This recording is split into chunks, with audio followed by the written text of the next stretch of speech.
வணக்கம் நண்பர்களை, நீங்கள் பார்த்து கொண்டு இருப்பது உங்கள் கௌசிகா ரிவ்யூ. சரி வாங்க வீடியோக்குள்ள போய் என்ன நடக்க போகுது அப்படின்னு சொல்லிட்டு பாத்தீங்கன்னா, கரெக்டா நம்ம வெண்பா குட்டி இருக்காங்கல்ல, அவங்களுக்கு பதில் மல்லி அவங்க ரூமுக்கு போயிட்டு இப்ப நம்ம மல்லி ஹாஸ்பிட்டல்ல படுத்துன்னு இருக்காங்க. இதுக்கெல்லாம் மூல காரணம் யாருன்னு சொல்லிட்டு பாத்தீங்கன்னா, யாரும் இந்நேரம் நீங்களே கெஸ் பண்ணிருப்பீங்க, அந்த ராஜேஸ்வரி தாங்க. இந்த விஷயம் எப்படியோ காத்து வாக்குல வீடியோ நம்ம தலைவனுக்கு கச்சிருது. ஏன்னா நம்ம வெண்பா ரூம்ல எந்த நேரத்துல என்ன நடக்குன்னு சொல்லிட்டு தெரியாது. அதனால அவர் ரூமுக்கு போற வெளில சிசிடிவி கேமரா வெஸ்ட் இருக்காங்க, வெண்பாவுக்கு எந்த ஒரு ஆபத்தும் வரக்கூடாதுன்னு சொல்லிட்டு அந்த சமயத்துல கரெக்டா போய் இவங்க ஏத்தந்து எல்லாமே ராஜேஸ்வரி பண்ண சின்ன சின்ன சேட்டைகள், அது மட்டும் இல்லாம அந்த பெட்ஷீட் எல்லாமே எட்டுன்னு வந்தது எல்லாமே இதுல பதிவாயிருக்கு. இதை பார்த்த உடனே செம்ம கடுப்பாயிராரு. இதுக்கு மேல இவ்வளவு விடக்கூடாது, இப்படியே நம்ம அக்கா இந்த நாள்லயே போயிட்டு இருந்தானா மல்லியை கொட்டத்துக்காக தயங்க மாட்டா அப்படின்னு சொல்லிட்டு ஒரு பக்கம் கொலகான்ல இருக்காரு. அவனை கொல்லாம விட மாட்டான். அந்த டைலாக் ஏத்த மாதிரி இப்போ ஒரு பக்கம் ஆக்ரோஷத்துல இருக்காரு.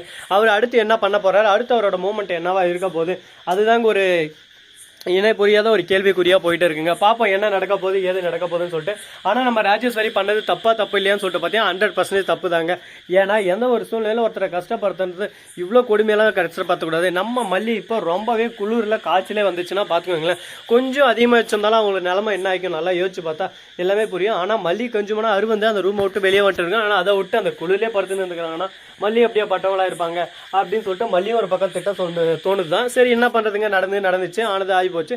அடுத்து என்ன பண்ணலாம், ஏது பண்ணலாம் அப்படின்னு சொல்லிட்டு நம்ம அடுத்து நம்ம யோசனை போனதான் வாழ்க்கையில ஏதோ ஒன்று முன்னேற முடியும்.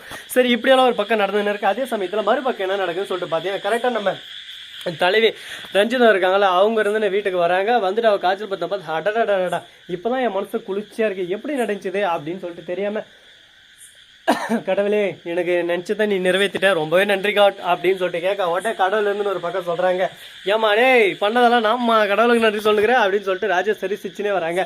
உடனே நீங்க தானா எனக்காகவா அப்படின்னு சொல்லிட்டு, ஆமா உன்னை எப்படியெல்லாம் அசிங்கப்படுத்தினா, என்ன விட எப்படியெல்லாம் அசிங்கப்படுத்தினா, அவளுக்கு இதெல்லாம் ட்ரைலரு சும்மா பிக்சல் இருக்கு, இதுக்கு மேலதான் மெயின் பிக்சரே இருக்கு.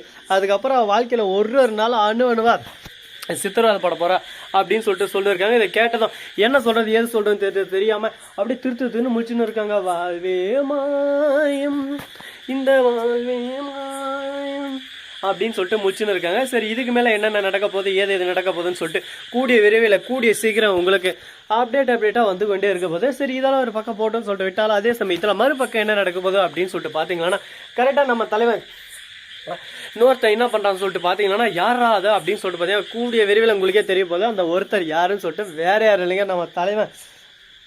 அவர் பேரை சொல்றதுக்கு எனக்கு கஷ்டமா தான் இருக்கு. பாபு சாதா பாபு இல்லைங்க, பாபுக்கெல்லாம் பாபு. அவர் எதுக்கு வராங்கன்னு சொல்லிட்டு பாத்தீங்கன்னா, மல்லி என்னோட தங்கச்சி உன்னை தேடி நான் வந்திருக்கேன். ஆமா குடும்பமா எல்லாம் சேர்த்துக்கிற மாதிரி சேர்த்து வச்சு கும்மி அடிச்சு அனுப்பிச்சு விடுறது.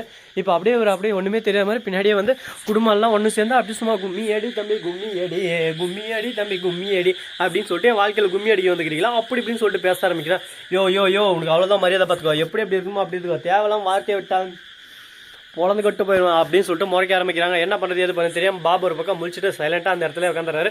ஸோ நண்பர்களே, இந்த வீடியோ பிடிச்சிருந்தா லைக் பண்ணுங்க, கமெண்ட் பண்ணுங்க, ஷேர் பண்ணுங்க, டிண்டிங் பெல்ல தட்டி விட்டு போங்க. அப்பதான் நான் போறேன் அடுத்த வீடியோ உங்களுக்கு உடனுக்குடன் நோட்டிபிகேஷன் வந்து கொண்டே இருக்கும். மிக்க நன்றி, தேங்க்ஸ் ஃபார் வாட்சிங், டாடா see you. நன்றி வணக்கம், வந்தனம் வருக தருக, tata bye bye, Tata see you.